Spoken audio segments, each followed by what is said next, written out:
Reverendíssimo Padre Nilci, queridos irmãos e irmãs, nesta Igreja Matriz de Santa Rita, internautas que nos acompanham pela Rede Santa Rita e pela Rádio Ativa Comunicações. Hoje a Igreja celebra o terceiro domingo do Advento.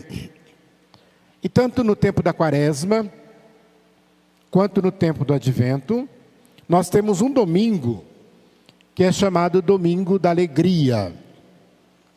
Na Quaresma é o quarto domingo, e no Advento o terceiro domingo.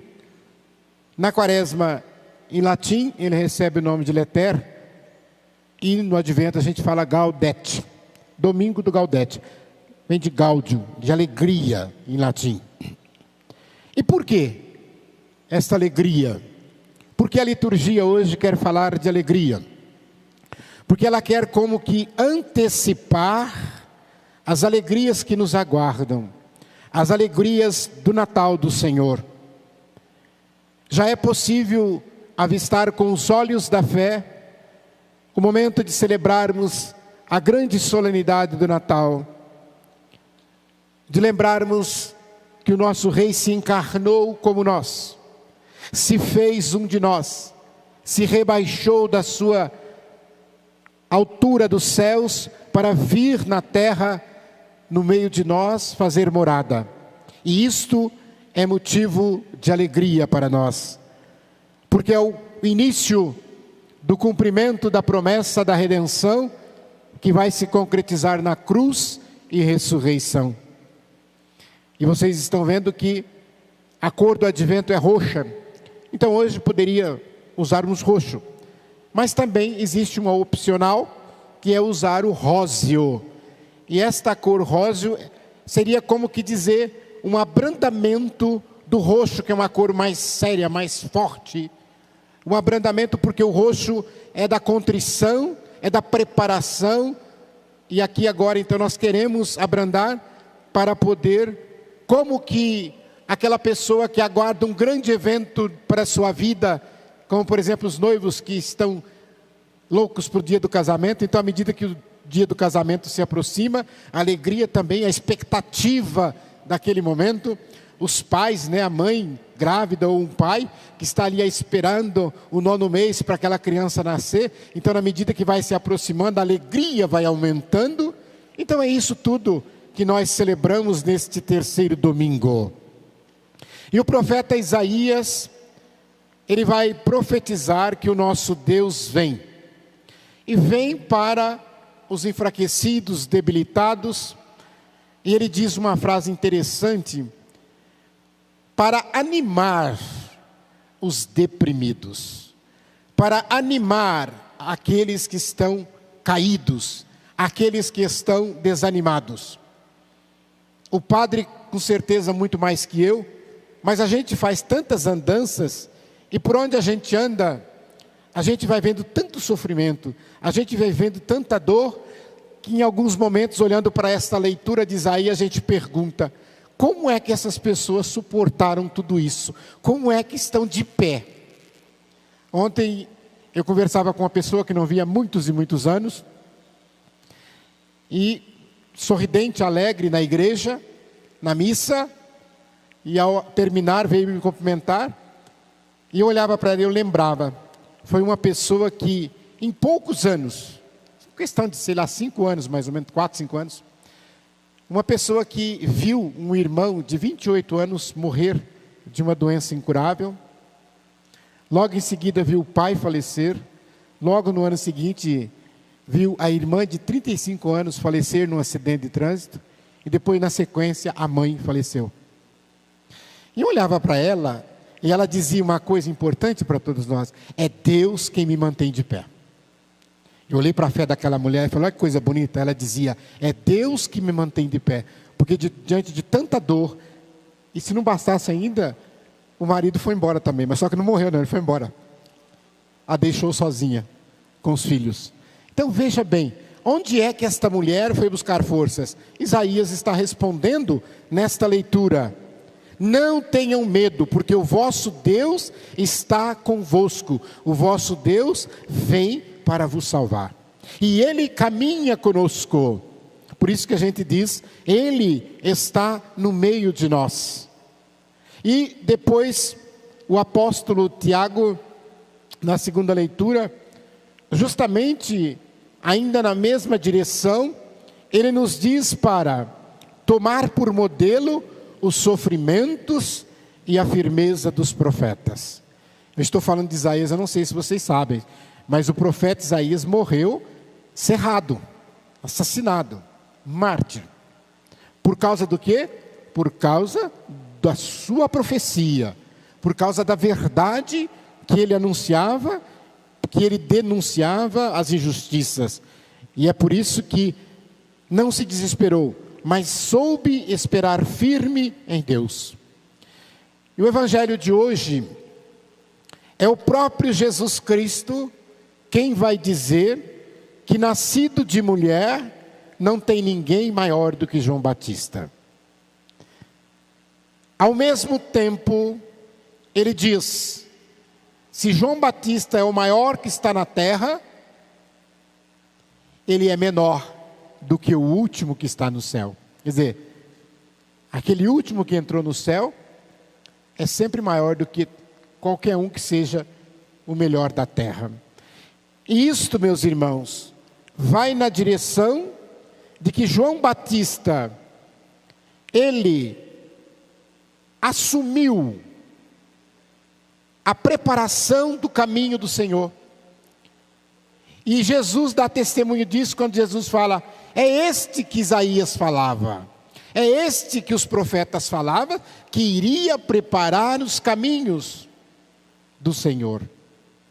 Preparar os caminhos para a primeira vinda. João Batista, ele que nasceu 6 meses antes de Jesus, e depois já adulto, preparava o caminho para Jesus começar a missão.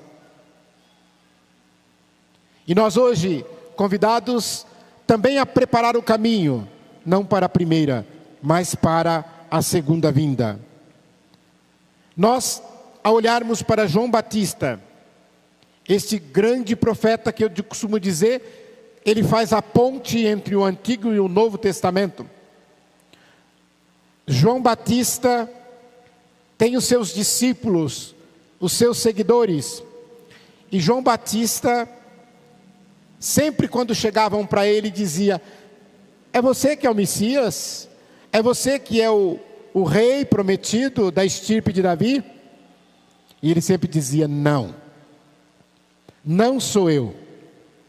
E em diversas ocasiões ele aponta para Jesus, ele diz que não é digno de desamarrar as sandálias, e quando ele vê Jesus aproximando no momento do batismo, ele diz, é ele, eis o Cordeiro de Deus. E aqui nós vemos no Evangelho dizer que João Batista estava preso. E por que João Batista estava preso? Porque ele era o homem da verdade.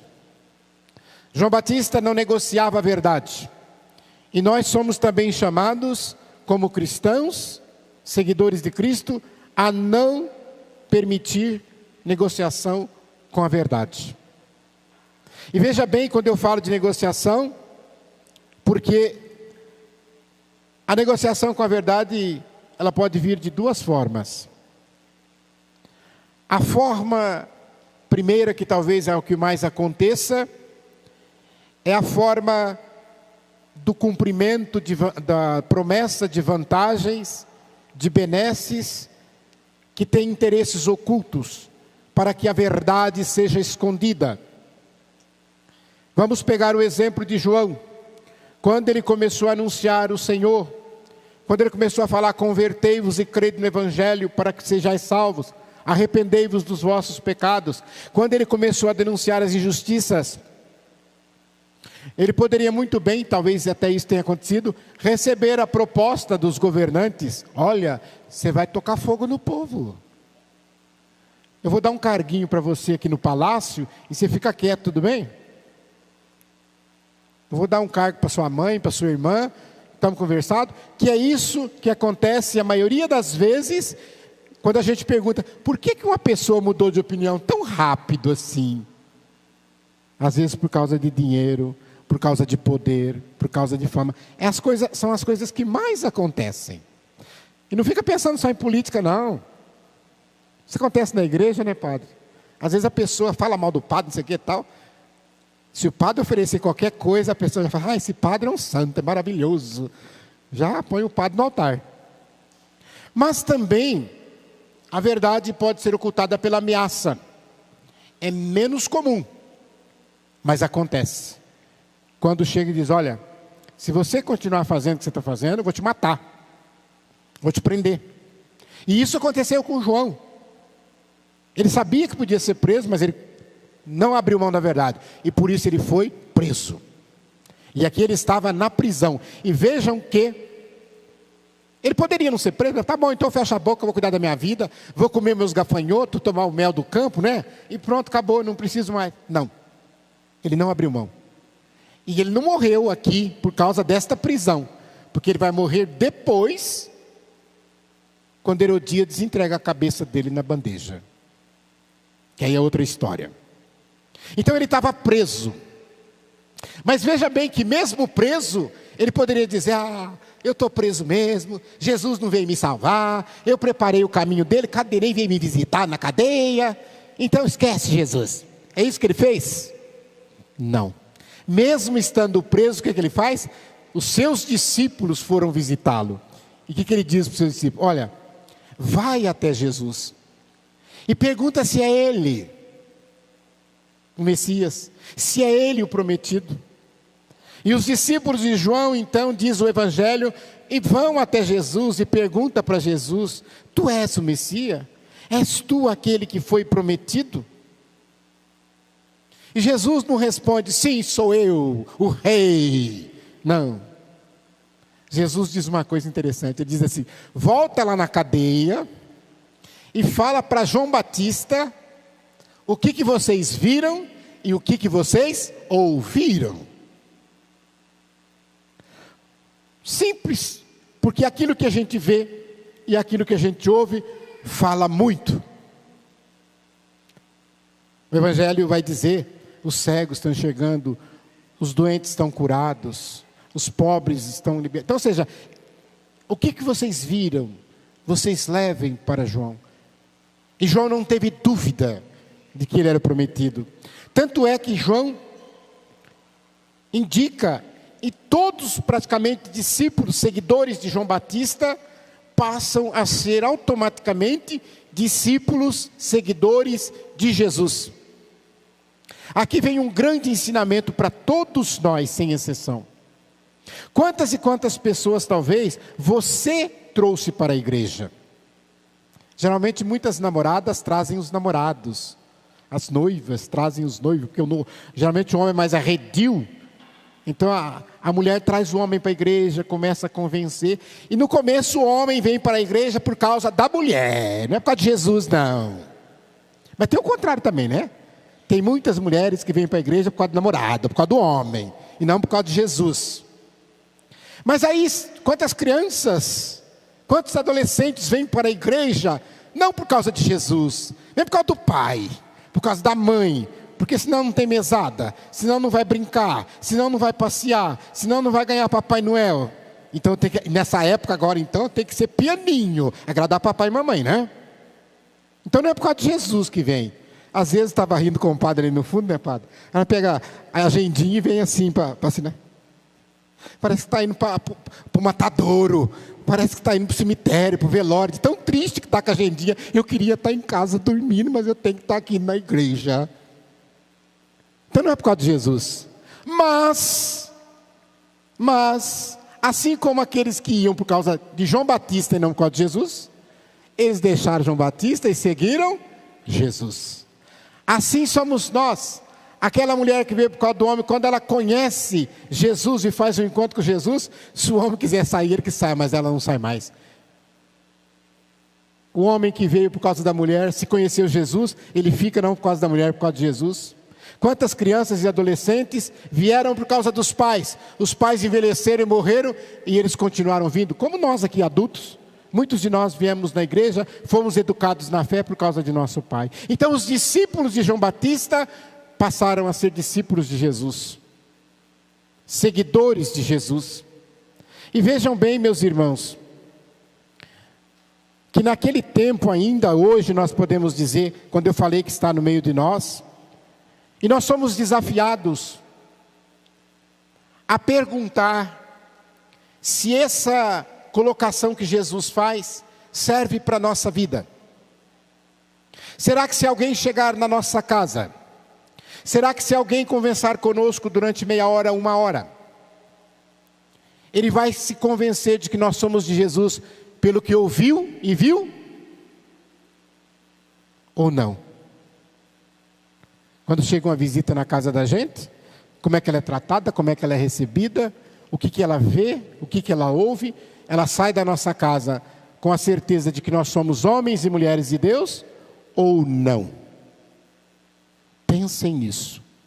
As nossas atitudes, as nossas ações falam por si só. E falam muito. Portanto, por isso que Jesus vai dizer, não escandalizar com o nosso proceder os pequeninos de Jesus. E pequeninos aqui não são só as crianças, mas são aqueles que estão iniciantes na fé, aqueles que estão começando. Por isso que ele vai dizer, feliz aquele que não se escandaliza por causa de mim e que nem provoca escândalo. Você tem vergonha de Jesus por onde você vai? Eu já cansei de dizer, tem gente que usa camiseta de Nossa Senhora, de Jesus, pendura terço no pescoço, crucifixo, mas de repente, quando vai em alguns lugares, tira tudo, esconde. Vai que... Eu citava o exemplo de uma moça muito devota de Nossa Senhora, foi fazer uma entrevista no serviço, no emprego. E aí ela usava um crucifixo, estava com a camiseta de Nossa Senhora. Ela falou, mas se eu for com essa roupa, eu não vou passar na entrevista. E ela tirou a camiseta, tirou a cruz, colocou a roupinha mais básica, né? De acordo com o mundo, e foi para a entrevista. Negou Jesus Cristo. Então, ou seja, porque está com vergonha de Jesus. Então nós devemos olhar para João, que não teve medo, que não teve vergonha, mesmo já estando preso. Ele já estava preso, ele não estava ameaçado de ser preso, ele estava preso e mesmo assim ele manda seus discípulos.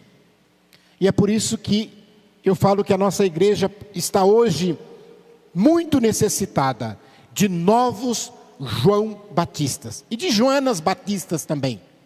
Homens e mulheres que sejam cristãos autênticos, que amem, que prepara caminho para o outro, que facilita o caminho para o outro, que testemunha e que fale de Deus para contagiar os demais. Para contagiar. Para fazer com que o outro também sinta esta alegria que a liturgia de hoje fala para nós. Preparar o caminho com alegria, com amor. É assim que nós devemos fazer. Nós lembramos que o discurso que muita gente fala quando uma coisa fica muito difícil de fazer, a gente fala assim, só um salvador da pátria, só um Messias para fazer isso. Então a gente tem que entender que esse salvador e que esse Messias não são pessoas.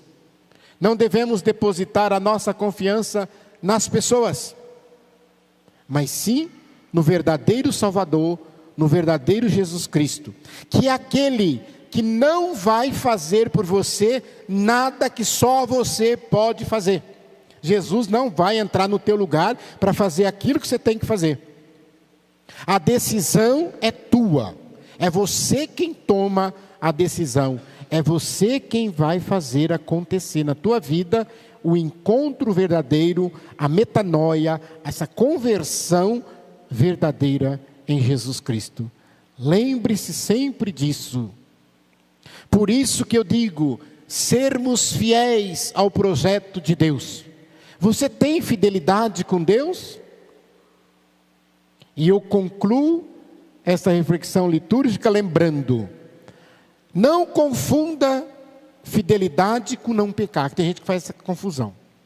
E eu sempre, quando posso, repito, a fidelidade não é não pecar, porque senão todos nós aqui seríamos infiéis, porque todos nós somos pecadores. A fidelidade implica uma coisa um pouquinho mais complicada, mais profunda. Peguemos o exemplo de um casal que vem aqui para matrimoniar. Diante do assistente da igreja, os dois e Deus, porque eles que fazem o sacramento acontecer, eles juram o quê? Fidelidade um ao outro. Fidelidade um ao outro. Então, quando o marido sai do serviço, em vez de ir para casa, passa no boteco para tomar uma, e chega em casa um pouquinho mais tarde, e a mulher pergunta onde você estava, aí ele fala assim, o pneu furou. Isso é pecado, mas não é infidelidade. Não é infidelidade, porque a fidelidade significa trair. Esse marido seria infiel se ele arrumasse outra mulher, e essa mulher seria infiel se ela arrumasse outro marido. Então nós somos infiéis a Deus quando nós colocamos outra coisa no lugar de Deus. Quando nós fazemos do dinheiro, por exemplo, o nosso Deus. Quando nós fazemos do poder o nosso Deus, colocando em primeiro lugar como coisa mais importante. Aí, aquilo ali se torna o Deus da minha vida. Ou então até outros deuses pagãos colocar no lugar do verdadeiro Deus. Isso é infidelidade. E nós não podemos cair nessa. E a gente cai que nem patinho às vezes, sem perceber. Então, meus irmãos, não coloquem nada no lugar de Deus e sejam fiéis ao projeto de Deus para a tua vida e para a tua família. Louvado seja nosso Senhor Jesus Cristo. Para sempre seja louvado.